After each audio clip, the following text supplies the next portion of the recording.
ছোট্ট একটা গ্রামে শকুন্তলা নামের এক গরিব মহিলা ছিল। সে দর্জি কাজ করে তার ঘরের খরচ চালাতো। তার স্বামী প্রচুর পরিমাণ মদের নেশায় আসক্ত ছিল, যার কারণে খুব অল্প বয়সেই তার স্বামী মারা যায়। তার স্বামী মরে যাওয়ার পর থেকেই শকুন্তলার 3 মেয়ের দায়িত্ব শকুন্তলার কাঁধে এসে পড়ে। রাত 2টা বাজে শকুন্তলা সেলাই মেশিনে কাজ করছিল। আমার মেয়েগুলোর কাপড় ছিঁড়ে গিয়েছে, ওদের জন্য নতুন কাপড় কিনতে হবে। ওরা বড় হয়েছে, এখন ওদের বিয়েও দিতে হবে, তাই ওদের সব সময় ভালো কাপড় পরিয়ে রাখতে হবে, যেন যে কেউ দেখে পছন্দ করে ফেলতে পারে। বন্ধুরা, তোমরা তোমাদের নাম কমেন্ট বক্সে কমেন্ট করে জানাও, কারণ তোমাদের নাম দিয়েই তৈরি হবে আমাদের পরবর্তী কার্টুন ভিডিও।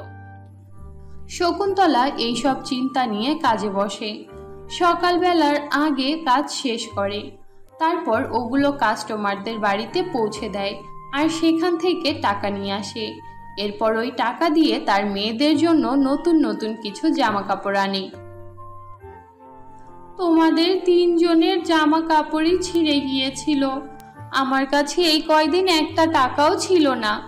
আজকে আমি আমার সব কাজ শেষ করে কিছু টাকা পেয়েছি, আর তাই দিয়ে তোমাদের জন্য নতুন কাপড় কিনে এনেছি। তোমরা দেখো তো পছন্দ হয়েছে কিনা। মা, তুমি আমাদের খুশির জন্য কত কিছু করো। তুমি যদি না থাকতে তাহলে জানি না আমাদের কি হতো। মা, বাবা নিশ্চয়ই উপর থেকে তোমার এত পরিশ্রম দেখে খুব খুশি হচ্ছে। তুমি এই পৃথিবীর সেরা মা। কিন্তু মা, এত দাম দিয়ে তুমি আমাদের জন্য জামা কাপড় কেন কিনে আনলে? এই টাকা দিয়ে ঘরের অন্যান্য খরচ চলে যেত। বেটি, আমি যেই কয়টা টাকা কামাই সব তো ঘরেই খরচ করে ফেলি, কিন্তু তোরা চিন্তা করিস না, আমি আরও টাকা উপার্জন করব আর ঘরের অন্যান্য প্রয়োজনীয় জিনিস কিনে আনবো। এখন তোরা 3 জন যা, এই কাপড়গুলো পরে নে আর তাড়াতাড়ি রেডি হয়ে নে, কারণ পণ্ডিত মশাই তোদের জন্য বিয়ের সম্বন্ধ নিয়ে আসবে আজকে। এরপর তারা 3 বোন খুশি মনে ওই কাপড়গুলো পরে তৈরি হয়ে নেয়। কিছুক্ষণের মধ্যেই পণ্ডিত মশাই তাদের জন্য বিয়ের প্রস্তাব নিয়ে আসে। ছেলের মা শকুন্তলার 3 মেয়েকে দেখে খুব খুশি হয়। বোন, আপনার 3 মেয়ে তো দেখতে অনেক সুন্দর। আমি তো আমার ছেলেদের জন্য এমন বউই চেয়েছিলাম, আর আপনার সম্বন্ধে আমি সব কিছুই জানি। আপনার সাথে সম্বন্ধ করতে আমার কোনো আপত্তি নেই। আর হ্যাঁ, আমরা কিন্তু কোনো যৌতুক নেব না। আপনার সম্বন্ধে পণ্ডিত মশাই আমাকে আগেই বলেছে। আপনি কেবল আপনার মেয়েদের 3টা সুন্দর লেহেঙ্গায় আমার ছেলেদের সাথে পাঠিয়ে দিয়েন, কেমন?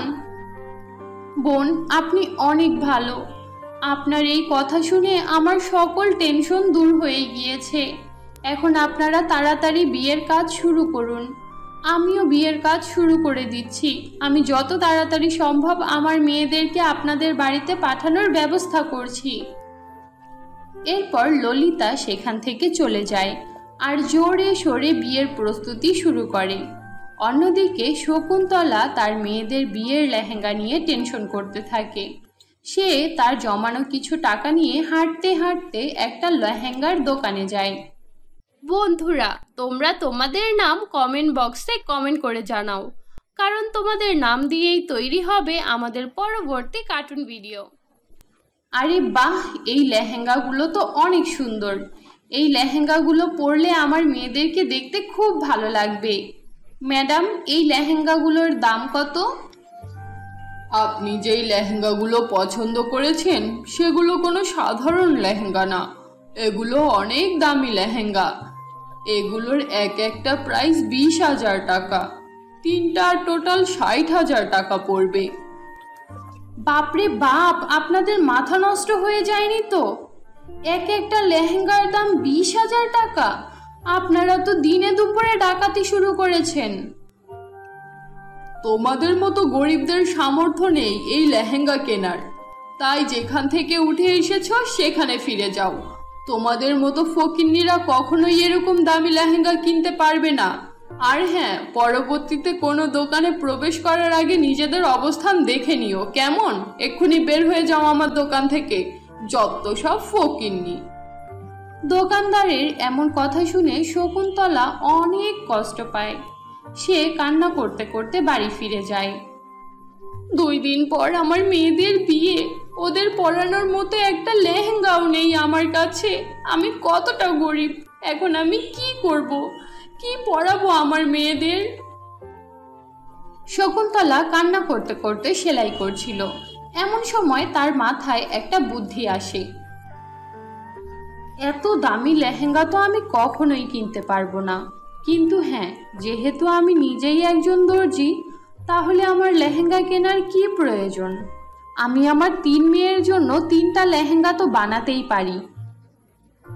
শকুন্তলার কাছে যত টাকা ছিল তত টাকা দিয়ে শকুন্তলা কিছু দামি কাপড় কিনে আনে, আর সেগুলো দিয়ে সুন্দর সুন্দর 3টা লেহেঙ্গা বানায়। আরে বাহ মা, এই লেহেঙ্গাগুলো তো অনেক সুন্দর। হ্যাঁ মা, এখানে থাকা প্রতিটা লেহেঙ্গা অনেক সুন্দর। তুমি এত সুন্দর আর দামি লেহেঙ্গা কোথা থেকে কিনেছো? এগুলোতে অনেক টাকা খরচ হয়েছে, তাই না? না রে মা, এই লেহেঙ্গাগুলো আমি কোনো দোকান থেকে কিনিনি, বরং নিজেই সেলাই করে তোদের জন্য বানিয়েছি। আরে বাহ মা, তোমার মধ্যে তো অনেক ট্যালেন্ট, আমরা তো জানতামই না। তুমি যখন এত সুন্দর সুন্দর লেহেঙ্গা বানাতে পারো, তাহলে আর কেনার দরকার কি? তুমি বরং নতুন নতুন ডিজাইনের লেহেঙ্গা বানিয়ে বিক্রি করো। হ্যাঁ মা, আপু একদম ঠিক কথা বলেছে। তুমি এইসব কাজ ছেড়ে দাও আর লেহেঙ্গা বানানোর কাজ শুরু করো। তোরা তো খুব ভালো বুদ্ধি দিয়েছিস, নিশ্চয়ই আমি এটা নিয়ে কাজ করব, কিন্তু তার আগে তোদের বিয়ে দিয়ে দেই। এরপর শকুন্তলা তার মেয়েদের বিয়ের প্রস্তুতি শুরু করে। 2 দিনের মধ্যেই তার মেয়েদের ধুমধাম করে বিয়ে হয়ে যায়। এরপর শকুন্তলা খুশি মনে তার 3 মেয়েকে বিদায় দেয়। শকুন্তলা তার সেলাই মেশিনে নতুন নতুন ডিজাইনের লেহেঙ্গা বানানো শুরু করে। তারপর ওই লেহেঙ্গাগুলো বাজারে বিক্রি করে অনেক টাকা ইনকাম করতে থাকে। আস্তে আস্তে তার ইনকাম বাড়তে থাকে। আরে বাহ, আমার বানানো লেহেঙ্গাগুলো তো খুব ভালো দামে বিক্রি হচ্ছে। আমি তো কখনো চিন্তাই করিনি আমি এত টাকা উপার্জন করতে পারবো। আস্তে আস্তে শকুন্তলার সকল অভাব দূর হয়ে যায়। এরপর শকুন্তলা তার মেয়েদের জন্যও অনেক কিছু করে রাখে, আর তার বাকিটা জীবন হাসি খুশিতে পার করে দেয়।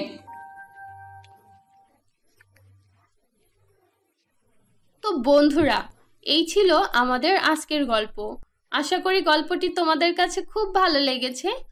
ভালো লাগলে আমাদের আজকের গল্পটিতে একটি লাইক দাও, কমেন্ট করো, আর তোমার বন্ধুদের সাথে শেয়ার করো। আর যদি আমাদের চ্যানেলে নতুন হয়ে থাকো, তাহলে আমাদের চ্যানেলটি সাবস্ক্রাইব করে পাশে থাকা বেল নোটিফিকেশন অন করে দাও। তো দেখা হচ্ছে পরবর্তী ভিডিওতে।